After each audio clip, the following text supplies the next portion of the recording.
Olá, bem-vindos à segunda aula da nossa série Estatística Básica na Saúde. Eu sou Pedro Salerno, estudante de Medicina e, como dito na nossa primeira aula, caso não tenha assistido, ela foi sobre as medidas de tendência central. Vai lá e assiste agora. O objetivo dessa sequência de vídeos é trazer uma visão simplificada da estatística para ser aplicada pelas pessoas que trabalham na área de saúde. Então, na aula de hoje, vamos conversar sobre as distribuições.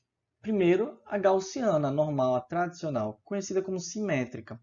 Simétrica porque você tem, a partir dessa linha central aqui, a mesma quantidade de valores do lado esquerdo para também o lado direito. Então, vamos supor que aqui nesse nosso exemplo, nós temos uma pessoa aqui, então, consequentemente, você teria uma pessoa aqui nessa linha.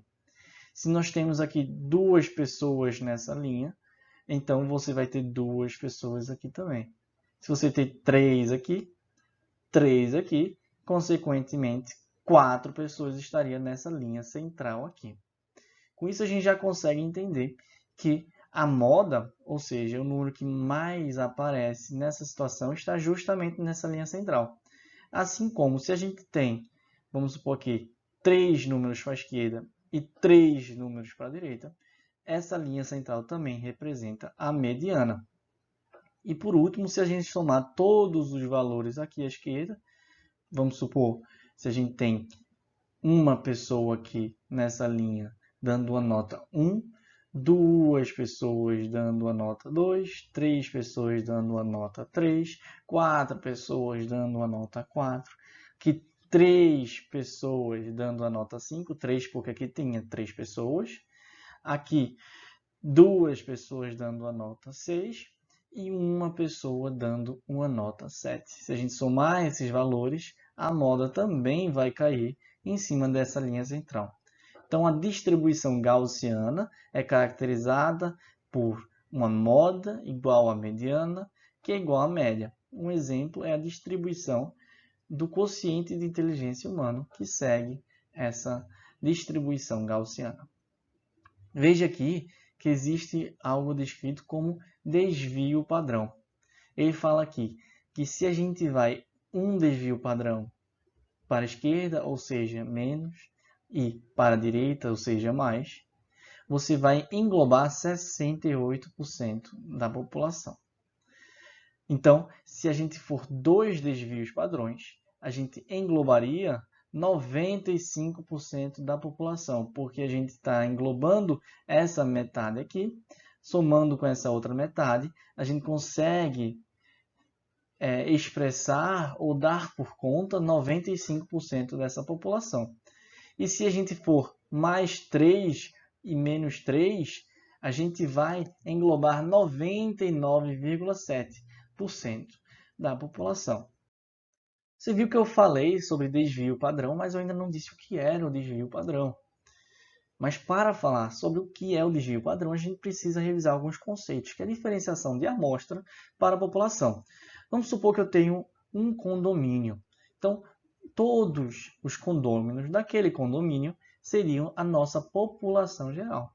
E eu quero fazer uma pesquisa dentro daquele condomínio. Eu não quero fazer com todos os condôminos. Eu vou selecionar alguns condôminos e esse grupo seleto vai responder a minha pesquisa. Então, esse grupo aqui que eu circulei é a nossa amostra que representa um todo, que é a nossa população, que são todos os condôminos. Isso é importante quando a gente vai calcular a medida do grau de dispersão de uma amostra, que é a raiz quadrada da variância, que a gente chama de desvio padrão. E basicamente ele vai representar o desvio médio da média. Então, naquele outro slide em que eu mostrei a linha central, o quanto ele desvia da média seria o desvio padrão. Eu falei que era importante a gente diferenciar a população da amostra, porque a gente tem um desvio padrão populacional, que a gente usa quando a gente estuda populações, e o desvio padrão amostral, quando estivermos lidando com amostras. Então, a equação do desvio padrão populacional está aqui. Eu falei que o desvio padrão era considerado a raiz quadrada da variância. Então, tudo que está aqui dentro da raiz quadrada equivale ao cálculo da variância. Então, vamos usar esse grupo aqui para a gente exemplificar. Então, 1, 3, 5 são 3 números. Se a gente soma, divide por 3, a gente obtém uma média também de 3. E para calcular a variância, a gente vai ver o quanto se distancia da média cada um desses números. O que é isso? É simplesmente subtrair, por exemplo, 3 menos 1, que vale a 2, e elevar ao quadrado, como vocês podem ver aqui, cada um desses números. Então, a gente vai fazer 3 menos 1 ao quadrado, equivale a 2 ao quadrado, que equivale a 4.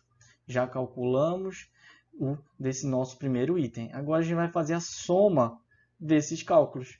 Então, 3 menos 3 equivale a 0, elevado ao quadrado, equivale a 0 ainda. Então, sobra então 5 menos 3 ao quadrado, que é 2 ao quadrado, que é 4 também. Então, 4 mais 4, dividido nessa situação da população pelo nosso N, que é o número de itens da nossa população, equivale então a uma variância de 2,67. Mas eu não falei que o desvio padrão era a raiz quadrada da variância. Então, para obtê-lo, basta realizar essa conta, que a gente vai obter então 1,63 como desvio padrão populacional dessa nossa população aqui. Como dito, existe também o desvio padrão amostral. Vamos supor que esses valores aqui, agora, eles fazem parte de um grupo maior, de uma população, em que eu não tenho diretamente acesso a ela. Como vocês podem ver aqui na equação, o que muda é apenas aqui, dentro do cálculo da variância, o denominador. Em vez de utilizar apenas n, a gente usa n menos 1. O porquê de utilizar n menos 1 é uma teoria complexa que foge do escopo da nossa aula. É a correção de Bessel. E, de modo bem simplório, como a gente não tem o resultado da conta aqui do numerador, a gente tem apenas estimativas, porque a gente não tem acesso à população, a gente está falando de uma amostra. Então, utilizar n-1 seria corrigir um viés de estimativa. Isso é muito importante quando a gente está falando em grupos amostrais pequenos, como eu vou mostrar para vocês mais na frente. Então, vamos lá. Nessa nossa situação, vamos dizer que essa é, de fato, uma amostra de uma população maior. Vamos realizar a mesma conta. Então, 3 menos 1 ao quadrado equivale a 4. Aqui equivale a 4 também. E aqui, ao invés de dividir por 3, vamos dividir por 2, que é 3 menos 1. Então, esse cálculo da variância vai equivaler a 4. E quando a gente faz a raiz quadrada de 4, obtemos 2. Então, se no desvio padrão amostral nós temos um desvio padrão de 1,41, agora no desvio padrão amostral nós temos um desvio de 2. Então, isso, como dito, é muito importante nas populações pequenas, porque vocês viram que existia uma grande diferença de 2 para 1,4 mais ou menos. Agora vamos supor que o nosso n seja de 100.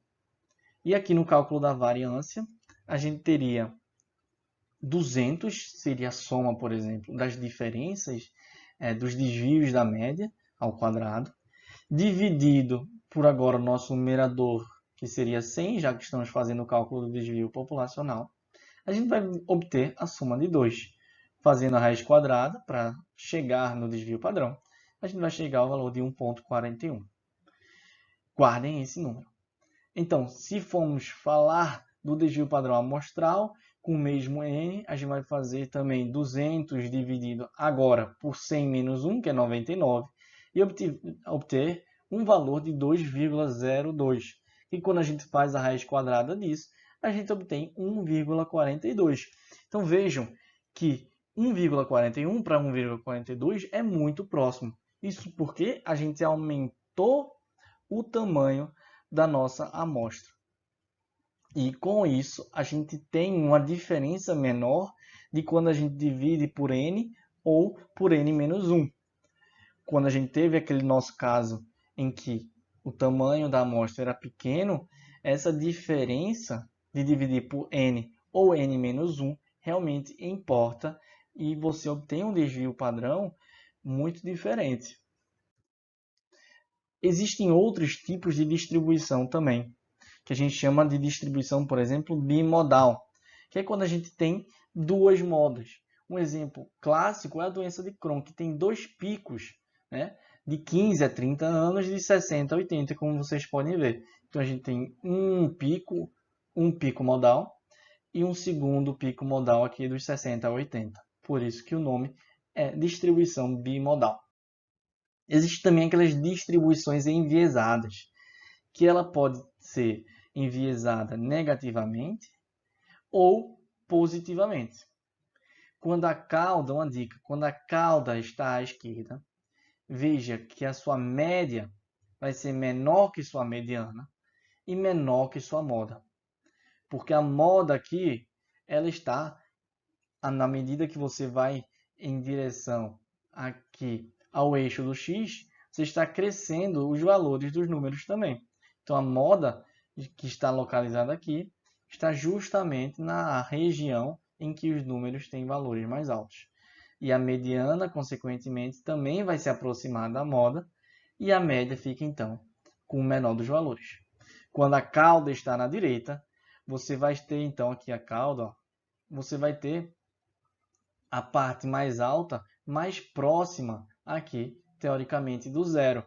Então a moda, que é quanto mais aparece o número, né, está mais próxima então do zero, então ela vai ser menor do que a mediana, que vai estar mais próxima agora do lado positivo, que seria também onde a média estaria localizada. Então, essa foi a nossa aula. Conversamos um pouquinho sobre as distribuições, seja ela normal, bimodal, enviesada. Conversamos também sobre o cálculo do desvio padrão, em que a gente tem que tomar cuidado em que desvio padrão estamos falando. Se estamos falando de calcular um desvio padrão em uma população ou em uma amostra, porque, como vimos, quando a nossa amostra é pequena, isso realmente faz diferença. Por favor, eu peço que considere se inscrever no nosso canal do YouTube. Comente aqui se você gostou, se não entendeu alguma coisa. Nos siga no Instagram para que a gente possa continuar com essa série. E vejo-os em breve na nossa aula 3.